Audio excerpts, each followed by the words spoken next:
छोटी वय में ज्ञानार्जन की पद्धति को अपना करके और वहां अपने गांव में जितना साहित्य था उसका पान कर लिया। फिर आसपास में जाने लगे। यावत मोरबी पास में है और केंद्र है, वहां गए सगे संबंधियों के वहां, तो सामने ही एक सत्संग मंडल था।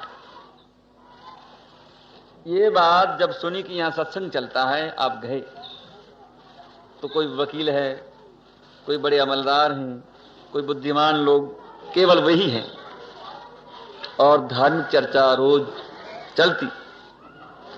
आप भी वहां जा बैठे। उस वक्त एक कोई ऐसा विषय छिड़ा हुआ था जिसमें काफी चर्चा हो रही थी पर समाधान नहीं हो रहा था। अमुक विषय के विशेष अर्थ को समझने के लिए एक व्यक्ति अमुक अभिप्राय देता है तो दूसरा अलग रूप में, पर समाधान किसी को भी नहीं हो रहा है और आप सुन रहे हैं चुपचाप।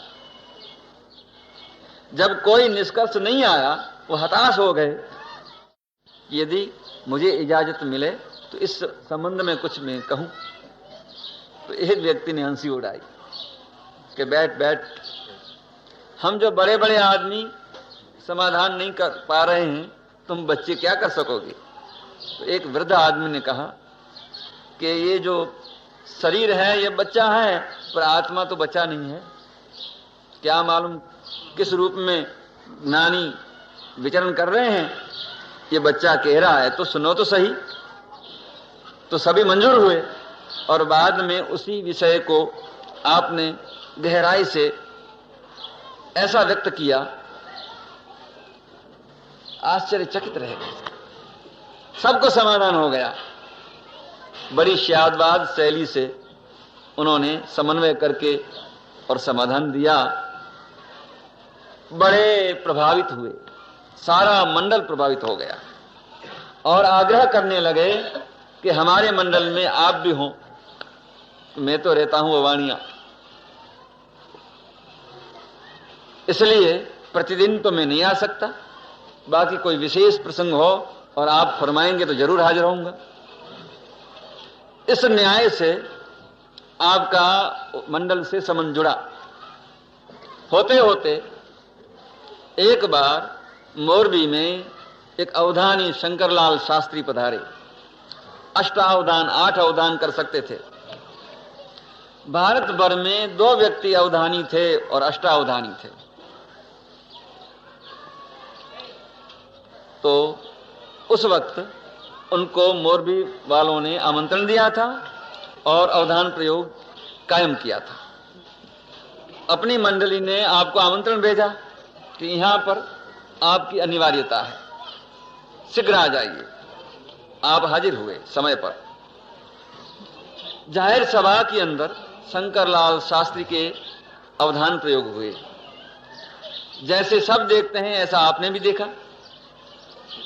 देखने के बाद अपने मंडली को कहा कि हम भी आपको 12 करके दिखाएंगे। अच्छी बात है। तो पहले प्राइवेट रूप में वसंत नामा बाग में 2000 जनसंख्या के बीच अपने प्रयोग करके दिखाए 12 अवधान, और फिर दूसरे दिन जाहिर सभा में सारे नगर में ये ऐलान कर दिया गया और ये अवधान करके दिखाए। अवधान क्या चीज है? आपने एक अटपटा प्रश्न पूछा, वो हमने सुना और याद कर लिया, लिखना नहीं। फिर आपने अपना कोई स्वतंत्र विषय छेड़ा जो कि अटपटा विषय है और सुनने वाले ने सुन लिया, बस वो अक्षर एक भी उसमें कम न हो और ज्यादा न हो, ध्यान में रखा।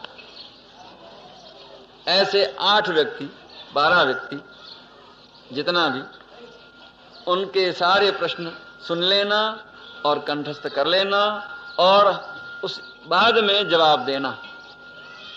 उसमें जो प्रश्न है उसको दोहराना, एक भी न्यूनाधिक अक्षर न हो, इतनी धारणा शक्ति। तो आपके सामने ऐसे बड़े बड़े विद्वानों ने प्रश्न रखे, आपने सुन लिया और फिर उत्तर दे दिया। उस वक्त लक्ष्मीदास खीमजी, जिनकी की बॉम्बे में मिल है, फ्लोर मिल,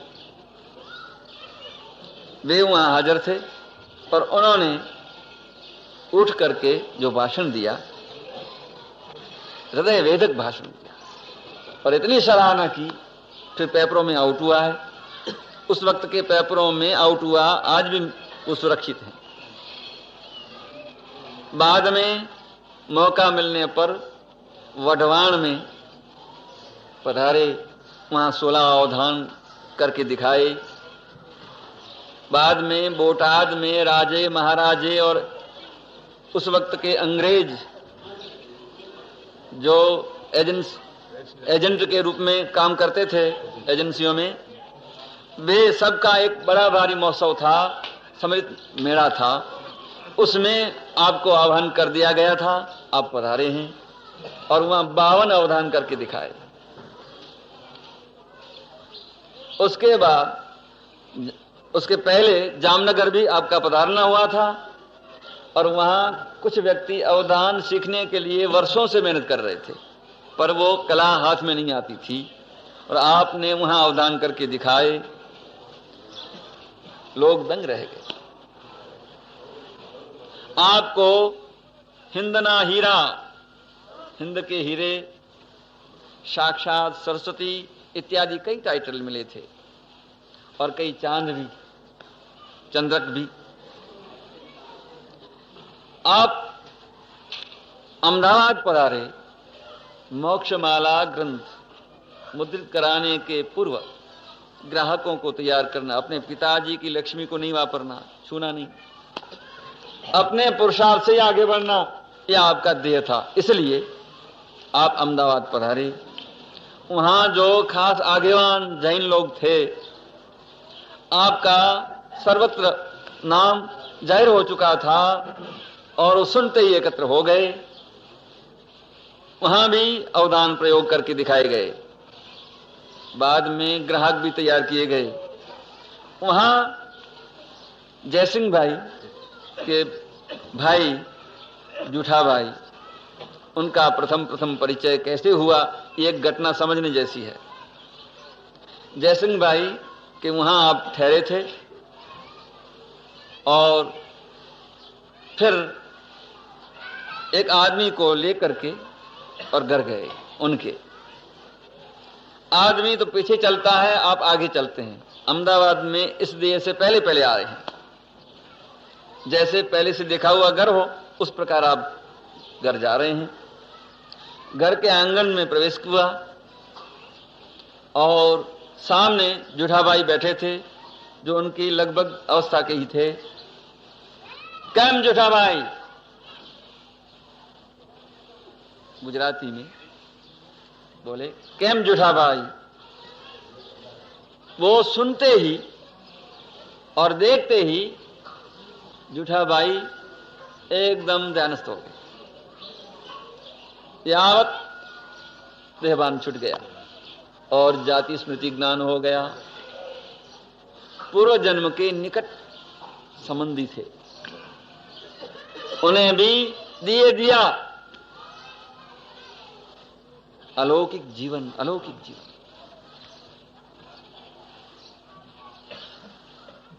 वहां अपना कार्य संपन्न करके और मित्र मंडल जोड़ करके फिर आप पधारे। छोटी वय में ऐसी कई घटनाएं घटी हैं। एक बार छोटी वय में, ये घटनाओं के पूर्व, अपने ननिहाल जाने का प्रोग्राम बना था। वे मोरबी गए और मोरबी से राजकोट जाना था। तो राजकोट जाने के लिए इस वक्त जो सुविधाएं उस वक्त नहीं थी, बैलगाड़ियों से जाना पड़ता था। वहां जाने वाले कोई संघात मिल जाए, उसकी खोज में उनके संबंधी थे, तो मिल गए एक न्यायाधीश दासीबाई, राजकोट के न्यायाधीश। वे भी जैन थे। उनसे ये बात कही गई कि ये बच्चे को भी वहां ले जाना है, कि आप साथ ले जाएंगे? कि खुशी से ले जाएंगे। साथ में बैठा करके, और रास्ते में कुछ जज साहब ने पूछताछ की, परिचय प्राप्त करने के लिए बातचीत चली, और उस बातों में से आगे बढ़े, धर्म चर्चा पे आ गए। और दारसी भाई उस वक्त साधुओं की शंका का समाधान करने वाले जज तो थे ही, स्थानकवासी संप्रदाय के आगेवान थे, और स्थानकवासी समाज में साधुओं को भी कुछ प्रश्न उठे तो समाधान आप देते थे, ऐसे विद्वान थे। कर्म थियरी के अभ्यासी खूब थे। उन्होंने चर्चा में आगे बढ़ते बढ़ते सूक्ष्म चर्चा शुरू कर दी, और कई अपनी शंकाएं व्यक्त की, उनका भी समाधान करते गए। बड़े खुश हुए कि आज मुझे बड़ा सौभाग्य का दिन है कि आप जैसे व्यक्ति का परिचय हुआ। अनायास मैं खोज में था ऐसे कोई व्यक्ति का, पर आज मैं धन्य हूं। और जब राजकोट निकट आया तब कहा कि हमारे घर ही रहना, कि साहब मैं ननिहाल आया हूं, मैं वहां जाने के लिए मजबूर हूं, आपके यहां जरूर आता रहूंगा। बड़ा विनय से उत्तर दिया। ये प्रेम संबंध हो गया, धर्म स्नेह। आप अपने ननिहाल के घर गए, मामा साहब विराजे थे, सबसे विनम्र नमस्कार आदि विधि की, सभी ने आशीर्वाद दिया और पूछा किनके संग आए, तो बताया यहाँ के दासी भाई जो न्यायाधीश हैं उनके संग आया। अच्छा जिम लो। वो स्नान आदि करके और जिमने बैठे, और इधर दोनों मामा साहब परस्पर बात कर रहे हैं कि अब तो मौका है। ऐसी बात करने लगे जिसमें कि विषय था दासी भाई का। राज खटपट चल रही थी, कोई केस चल रहे थे, उसमें ये दोनों मामा साहब ने ये निश्चय किया था कि दासी बाई को खत्म करना। षड्यंत्र चल रहा था उसमें। आपने भोजन करते करते सुना, दालान में वो बैठे थे, अब घर के भीतर पर आवाज आ रही थी। वो भोजन ज्यों त्यों करके और छटक गए दासी बाई के घर पर, और बड़ी गंभीरता से पूछा कि आप और हमारे मामा साहब के बीच में क्या कोई संबंध है? और कोई व्यवहार संबंध तो नहीं है, पर ये राज खटपट चल रही है, अमुक घटना के कारण कोई मतभेद चल रहे हैं। यदि ऐसी बात है तो सावधान रहना, समय आने पर आपका घाट तैयार रहेगा, इसलिए सावधान। ये कैसे बन सकता है कि मैं भोजन कर रहा था तब ये बात चल रही थी जो मैंने सुनी और आपको जागृत करने के लिए आया। आपके सामने वो कैसे ऐसी बातें कहें? वो समझते हैं ना कि बच्चा है, वो क्या समझता है। इसलिए इन्होंने मैं सुनूं उस प्रकार ही बिना रोक टोक बातें चलाई थी, और विषय आपका इस रूप में छिड़ गया था। उन्होंने पूछा कि तुम किनके संग आए हो? आपका नाम बताया। अच्छा, फिर सुझाव दिया कुछ कि इस ढंग से आप अपने प्रश्न का हल करो। बड़े प्रभावित, और ये षड्यंत्र खुला हो गया, वो बंद ही हो गया।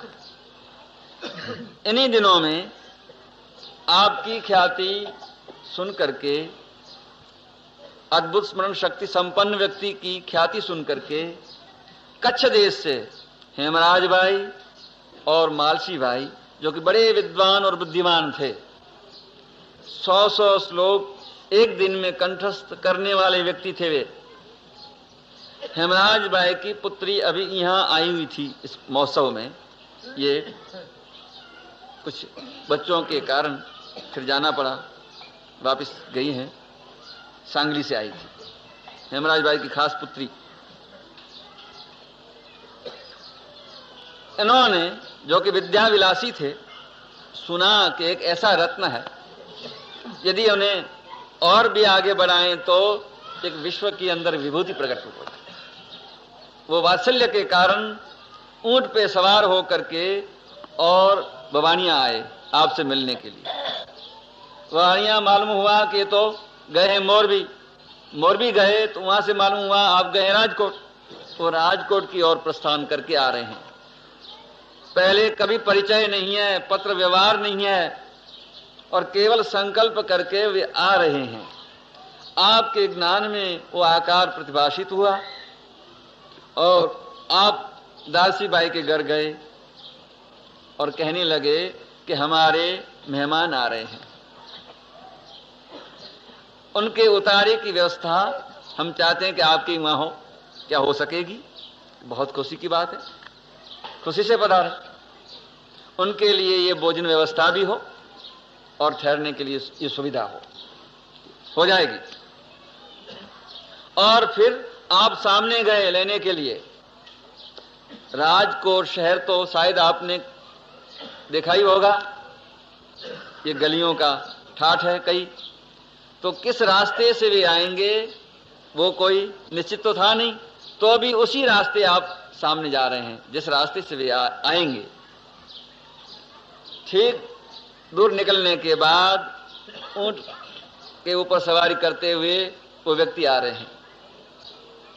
समीप आए जब हेमराज बाई भी विचक्षण थे और कल्पना की कि जिनसे हम मिलने आ रहे हैं शायद वो सामने लड़का आ रहा है वही होगा, ऐसी उन्होंने कल्पना की।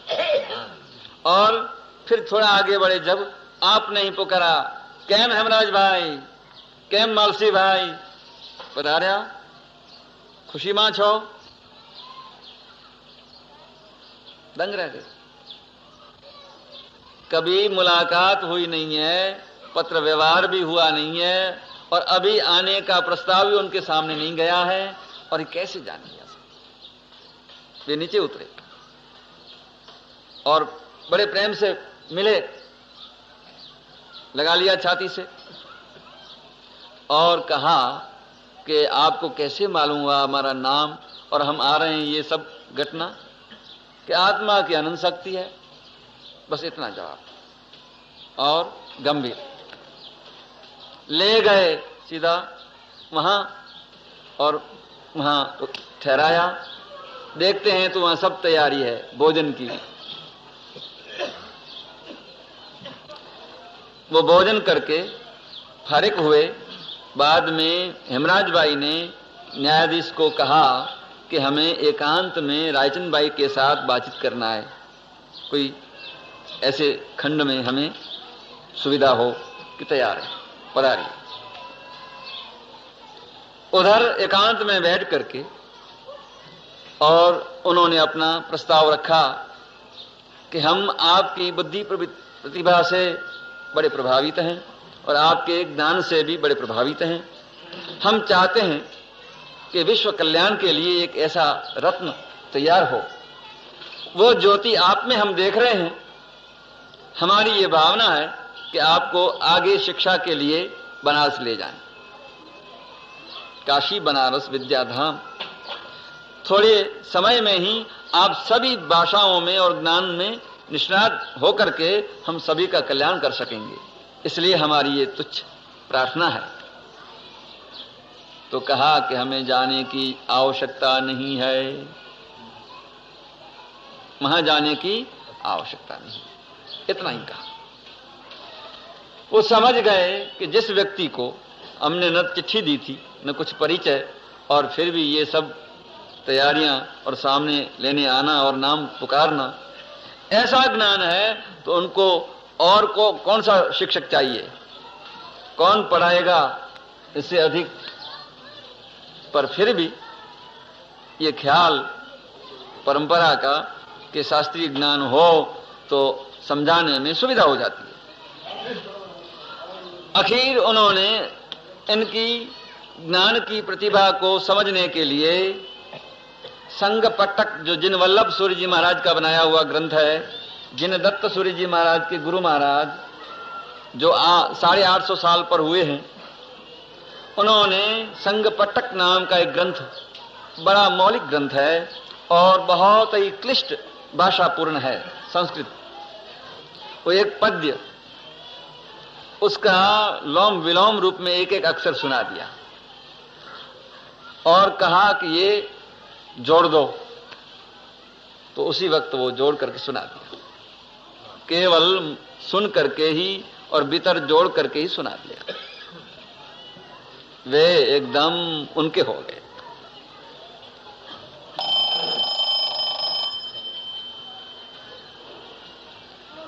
बाद में द्वार खोल करके बाहर आए और दारसी बाई ने पूछा, आपका काम हो गया? कि साहब, जिस उद्देश्य को लेकर के हम आए थे वो नहीं हुआ। क्या कारण? हम तो इस उद्देश्य को लेकर के आए थे, पर आपने इनकार कर दिया। बड़े निष्प्रिय हैं। तो दारसी बाई स्वयं समझाने के लिए प्रयत्न करने लगे। तब उन्होंने ही समझाया कि जिनकी ये प्रज्ञा है, हमने खूब परीक्षा कर ली, ये प्रज्ञा से अधिक प्रज्ञा वाला भारत में कोई नहीं है, और सरस्वती के ही अवतार हैं ये। उनको और क्या सिखाना था, हम समझ गए हैं, इसलिए अति आग्रह तो हम भी नहीं करते हैं। दारसी भाई ने सब ये घटना सुनी उनके मुख से और भी प्रभावित हो गए। पहले तो उनके अपने बरोबर बैठाते और बाद में वो शिष्य रूप में सामने बैठने लगे और विनय करने लगे। ऐसी आपकी अनेक अलौकिक घटनाएं हैं जीवन की। ये इनकी ज्ञान दशा की महिमा है। व्यक्ति तो वो का वो, पर अंधेरे में है कीमत नहीं है, प्रकाश में है सब कुछ है। ये प्रकाश, ज्ञान प्रकाश की महिमा जितनी समझनी चाहिए हमने नहीं समझी है, पैसे की समझी है, कुटुंब समाज देश राष्ट्र की समझी है, पर ज्ञान की महिमा समझी नहीं है। इसलिए धन के लिए अंधे बनते हैं, ज्ञान के पीछे मेहनत नहीं लेते, नहीं उठाते। हमारा उद्देश्य यही है कि ज्ञान की महिमा हम आप समझें और उसको प्रकट करने के लिए तैयार हो जाएं, कमर कस लें। आपके जीवन को स्पर्श करने वाली ऐसी कई घटनाएं हैं जो क्रमबद्ध आगे सुनाई जाएगी। ओम शांति।